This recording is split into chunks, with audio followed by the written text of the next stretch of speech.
Welcome back to scholarship Sarina. अस्सलाम वालेकुम। आज की वीडियो में जो अपॉर्चुनिटी मैं शेयर करने जा रहा हूँ, इसके थ्रू आपको चांस मिलेगा कि आप 3 डिफरेंट कंट्रीज़ को विजिट कर सको, जिनमें से फर्स्ट है होनोलुलु, जो कि यूएस का एक आइलैंड है, हवाई उसका सिटी है। सेकंड कंट्री है इंडोनेशिया और थर्ड है थाईलैंड। ये तीनों कंट्रीज़ आप विजिट कर सकते हो इस सिंगल फेलोशिप प्रोग्राम के थ्रू, जिसके लिए आप without hassles without any application fee apply कर सकते हो। इसकी तमाम डिटेल्स आज की वीडियो में मैं शेयर करूंगा, लेकिन आज की वीडियो की तरफ चलने से पहले मैं 2 अपॉर्चुनिटी जो मैंने रिसेंटली अपने फेसबुक पेज पे अपलोड की उनको दोबारा मेंशन कर दूं, क्योंकि दोनों अच्छी अपॉर्चुनिटीज़ हैं। वीडियो बनाने का टाइम नहीं था, लेकिन मैंने अपने फेसबुक पेज पे उनको पोस्ट किया। फर्स्ट, टर्की से ऑफर किया जाने वाला है fully funded summer research program है, जो कि सबांची यूनिवर्सिटी टर्की से ऑफर किया जा रहा है। ठीक है, इसका ब्रोशर आपको नज़र आ रहा होगा, ये आप मेरे फेसबुक पेज से विजिट कर सकते हो। सेकंड अपॉर्चुनिटी ताइवान से ऑफर की जाने वाली ये स्कॉलरशिप मास्टर्स और पीएचडी के लिए। इसके लिए भी आप without hassles without any application fee apply कर सकते हो, और जो मेडिकल के रेलिवेंट स्टूडेंट्स हैं वो इसके लिए लाजमी अप्लाई करें। ठीक है, तो ये 2 अपॉर्चुनिटीज़ हैं जिनके लिए आप without hassles without application fee apply कर सकते हो। दोनों की एप्लीकेशन ओपन है। वीडियो का टाइम नहीं था, मैं आपको दोबारा बता दूं, इसलिए मैंने जस्ट इनको पोस्ट किया, आज दोबारा मेंशन कर रहा हूँ।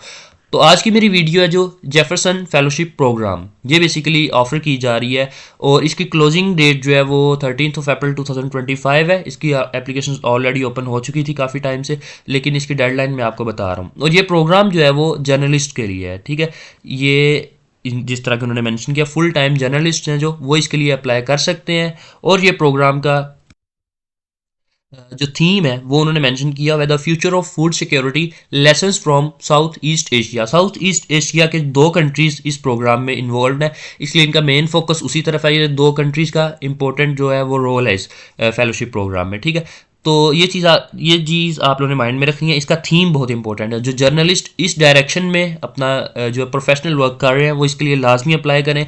मजीद ये कि ये 3 वीक्स का जो है ना वो प्रोग्राम है, और ये फुली फंडेड नहीं है। जो चीज़ें कवर्ड हैं वो भी आपको दिखाऊंगा, मैं बताऊंगा भी। जो नहीं कवर्ड वो भी आपके साथ मैं शेयर करूंगा। ठीक है, और ये एक तरह से आप कह लो कि स्टडी टूर है। आप काफ़ी इसको इन्जॉय करोगे, काफ़ी इससे चीज़ें लर्न करोगे। इसका ड्यूरेशन जो है वो उन्होंने बताया हुआ है, प्रोग्राम किस डेट से किस डेट तक के लिए होगा। तो हम चलते हैं सबसे पहले तो एलिजिबिलिटी क्राइटेरिया की तरफ। उन्होंने ये थीम के रिलेटेड ही कुछ बताया हुआ है कि इसमें किन किन चीज़ों पे काम हो रहा है, क्या जो है वो रीज़न है, इस जो फेलोशिप प्रोग्राम का पर्पस क्या है वो उन्होंने बताया हुआ है। उसके रीज़न थोड़ा सा बैकग्राउंड बताया है, प्रॉब्लम स्टेटमेंट बताई हुई है, फिर उसके बाद उन्होंने बताया कि क्या पर्पस है इस जो है ना वो फेलोशिप प्रोग्राम का। सबसे पहले तो हम देखते हैं कि कौन कौन अप्लाई कर सकता है इसके लिए। सबसे तो उन्होंने ये बताया हुआ है कि आप जो है ना वो आपका सबसे पहले ताल्लुक इंडो पैसिफिक रीजन से होना चाहिए। ठीक है, इंक्लूडिंग द यूनाइटेड स्टेट्स।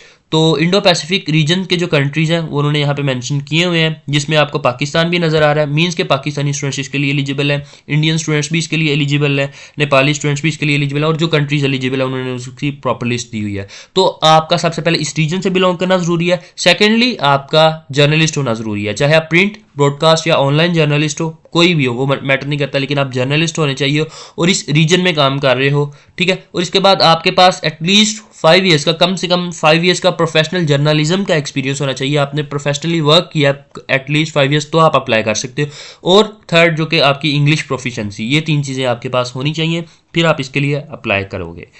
ठीक है, तो हम अब चलते हैं कि एप्लीकेशन प्रोसीजर की तरफ। और डॉक्यूमेंट्स कौन कौन से चाहिए, एलिजिबिलिटी क्राइटेरिया मैंने आपको बता दिया। तो डॉक्यूमेंट्स आपको कौन कौन से चाहिए, तो सबसे पहले आपने इसका एक ऑनलाइन फॉर्म फिल करना है। ठीक है, इसका ऑनलाइन एप्लीकेशन फॉर्म फिल करना है, जो कि यहाँ पे दिया हुआ है इन्होंने। ठीक है, यहाँ पे जाके आप इसको जो है ना वो क्रिएट अकाउंट करके इसको फिल करोगे, और इस पर डॉक्यूमेंट्स कुछ अपलोड करने हैं, जिनमें से एक आपका लेटर ऑफ इंटरेस्ट है, जो कि मैक्सिमम 3 पेजेस का होगा। जो उसकी फर्दर रिक्वायरमेंट्स है वो उन्होंने बताई हुई है कि इसकी फर्दर रिक्वायरमेंट्स क्या होनी चाहिए। सेकंड पे आपके पास सीवी आपकी होनी चाहिए, रेज्यूमे मैक्सिमम 2 पेजेस का होना चाहिए। और फिर आपका जो हम जिसको रिकमेंडेशन लेटर या एक्सपीरियंस लेटर टाइप बोलते हैं, वो उस टाइप का आपको जो है ना वो एक जिस ऑर्गेनाइजेशन में या जिस भी न्यूज़ एजेंसी में आपने काम किया या इसके रेलेवेंट कोई भी आपके पास है वर्क एक्सपीरियंस का, वो आपको चाहिए होगा। ठीक है, तो ये आपको, और उसके बाद 2 प्रोफेशनल रेफरेंस लेटर चाहिए या लेटर ऑफ रिकमेंडेशंस चाहिए होंगे आपको। तो ये डॉक्यूमेंट्स हैं जो कि आपको चाहिए। अब मैं आपको बताता हूँ कि इसकी फंडिंग क्या क्या, इस प्रोग्राम में क्या क्या चीज़ें कवर की जा रही हैं और क्या क्या चीज़ें आपको खुद से करनी होंगी, वो आपको बताता हूँ। तो सबसे पहले आपको ये बता दूं कि इस फेलोशिप प्रोग्राम को कुछ जो है ना वो न्यूज़ एजेंसीज़ हैं या ऑर्गेनाइजेशंस हैं जो कि फ़ंड कर रही हैं, जिनके नाम इन्होंने यहाँ पे दिए हैं, लाइक फ्रीमैन फाउंडेशन वगैरह। तो इस प्रोग्राम को वो स्पॉन्सर कर रहे हैं। ठीक है, वो इसको फ़ंड कर रहे हैं। इसमें फुली फंडेड कुछ सीट्स अवेलेबल हैं, कुछ पार्शली फंडेड सीट्स हैं जो कि अवेलेबल हैं। तो सबसे पहले आपको ये कौन कौन सी फैसिलिटीज़ और कौन कौन से बेनिफिट्स होंगे। आपकी जो राउंड ट्रिप जो एयर टिकट्स हैं आने और जाने की, वो तमाम कवर्ड। मैंने जिस तरह के आपको बताया कि आप 3 डिफरेंट कंट्रीज़ में ट्रैवल करोगे, तो तीनों कंट्रीज़ में जब आप ट्रैवल करोगे तो तमाम जो एयर टिकट्स वगैरह हैं वो आपकी कवर्ड होंगी। उसके बाद आपकी अकोमोडेशन वहाँ पे जो होटल्स वगैरह का जो भी है वो आपका कवर होगा, ठीक है? ये भी आपको जो है ना वो पे नहीं करना। उसके बाद आपकी ग्राउंड ट्रांसपोर्टेशन, लाइक आप टैक्सी लेके जाते हो किसी भी जगह पे या कोई भी आपका ट्रैवल है, वो एक्सपेंसेस भी तमाम कवर हैं, ठीक है?